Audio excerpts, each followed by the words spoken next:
ಹೆಸರು ನಟರಾಜ್ ಪಂಡಿತ್ ಅಂತ.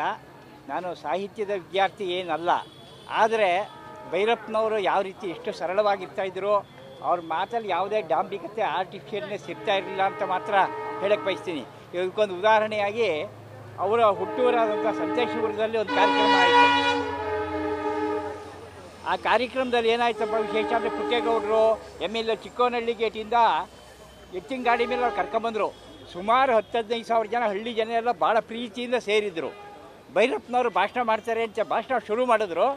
ಸ್ಟಾರ್ಟಿಂಗಲ್ಲಿ ಅವ್ರು ಹೇಳಿದ್ರು, ನಾನು ನಿಮ್ಗೆ ಯಾರಿಗೂ ಧನ್ಯವಾದಗಳನ್ನ ಹೇಳಲ್ಲ ಅಂದರು. ಎಲ್ರಿಗೂ ಈ ಮಾತು ಆಶ್ಚರ್ಯ ಆಗ್ಬೋದು, ಧನ್ಯವಾದ ಹೇಳಲ್ಲ ಏನಂತ ಇಷ್ಟು ಜೋರಾಗಿ ಕಾರ್ಯಕ್ರಮ ಆರ್ಗನೈಸ್ ಮಾಡಿದ್ದಾರೆ ಅಂತ. ಆದರೆ ಅವ್ರು ಹೇಳಿದ್ರು, ನಾನು ಧನ್ಯವಾದ ಹೇಳಿಬಿಟ್ರೆ ನಾನು ಬೇರೆಯವನಾಗ್ಬಿಡ್ತೀನಿ.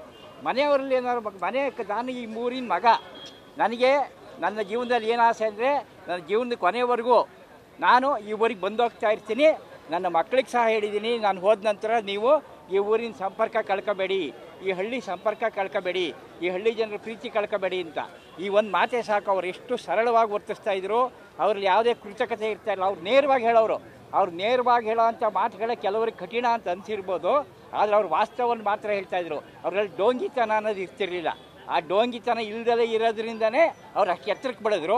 ಆದರೆ ಡೋಂಗಿತನ ಇಲ್ದಲೇ ಇರೋದ್ರಿಂದನೇ ಅವ್ರಿಗೆ ಜ್ಞಾನಪೀಠ ಮಿಸ್ ಆಗಿದೆ ಅಂತ ನಾನು ಹೇಳಕ್ಕೆ ಬಯಸ್ತೀನಿ. ಅವರು ಬೇರೆ ಯಾವುದೋ ಕೆಲವು ಸಾಹಿತಿಗಳ ಥರ ಚಮಚಾಗಿರಿ ಈ ಥರ ಎಲ್ಲ ಮಾಡಿದ್ದರೆ ಅವ್ರಿಗೂ ಖಂಡಿತ ಜ್ಞಾನಪೀಠ ಬರೋದು. ನಮ್ಮ ಜನ ಸತ್ಯನ ಗುರುತಿಸೋದು ಲೇಟು. ಜನರ ಹೃದಯದಲ್ಲಿ ಪ್ರೀತಿ ಇರುತ್ತೆ, ಆದರೆ ದೊಡ್ಡ ದೊಡ್ಡ ಲೆವೆಲಲ್ಲಿ ಸತ್ಯಕ್ಕೆ ಮೋಸ ಆಗೋ ಸಂಭವ ಇದೆ. ಆ ಸತ್ಯಕ್ಕೆ ಮೋಸ ಆಯಿತು ಅನ್ನೋ ಸಾಕ್ಷಿನೇ ಅವ್ರಿಗೆ ಜ್ಞಾನಪೀಠ ಬರದಲ್ಲೇ ಇರೋದು. ಅವರ ದೊಡ್ಡ ಅದಕ್ಕೆ ಖಂಡಿತ ಅರ್ಹರು. ಮರಣೋತ್ತರವಾಗಿ ಅವಕಾಶ ಇದ್ದರೆ ಖಂಡಿತ ಅವ್ರಿಗೆ ಕೊಡಬೇಕು ಜ್ಞಾನಪೀಠನ ಅಂತ ಹೇಳಕ್ಕೆ ಬಯಸ್ತೀನಿ ನಾನು. ವೃತ್ತಿಯಲ್ಲಿ ಸನ್ನದ್ದು ಲೆಕ್ಕಿಗ, ಹೊಯ್ಸಳ ಕರ್ನಾಟಕ ಸಂಘ ಚಾರಿಟಬಲ್ ಟ್ರಸ್ಟ್ನ ಅಧ್ಯಕ್ಷರು. ನಮ್ಮ ಜೊತೆ KR ಸತ್ಯನಾರಾಯಣರವರು ಹೊಯ್ಸಳ ಕರ್ನಾಟಕ ಸಂಘದ ಅಧ್ಯಕ್ಷರಿದ್ದಾರೆ, ಹಾಗೂ ಪದಾಧಿಕಾರಿಗಳು.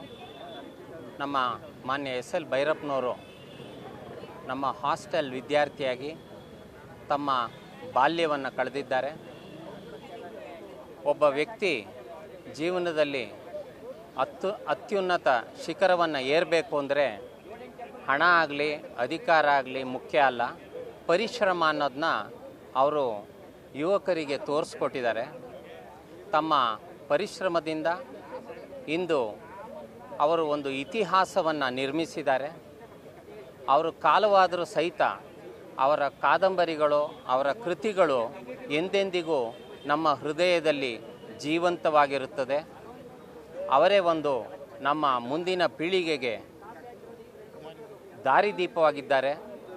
ಇವರಿಗೆ ನಮ್ಮ ಸಂಘ ಹಾಗೂ ಇಡೀ ಅಭಿಮಾನಿ ಬಳಗದಿಂದ ಹೃತ್ಪೂರ್ವಕ ಭಾವಪೂರ್ಣ ಶ್ರದ್ಧಾಂಜಲಿಯನ್ನು ಅರ್ಪಿಸ್ತಾ ಇದ್ದೀವಿ. ಧನ್ಯವಾದಗಳು. ನ್ಯೂಸ್ ಫಸ್ಟ್, ನಿರ್ಭೀತಿಯಿಂದ ನಿಮ್ಮ ಪರವಾಗಿ.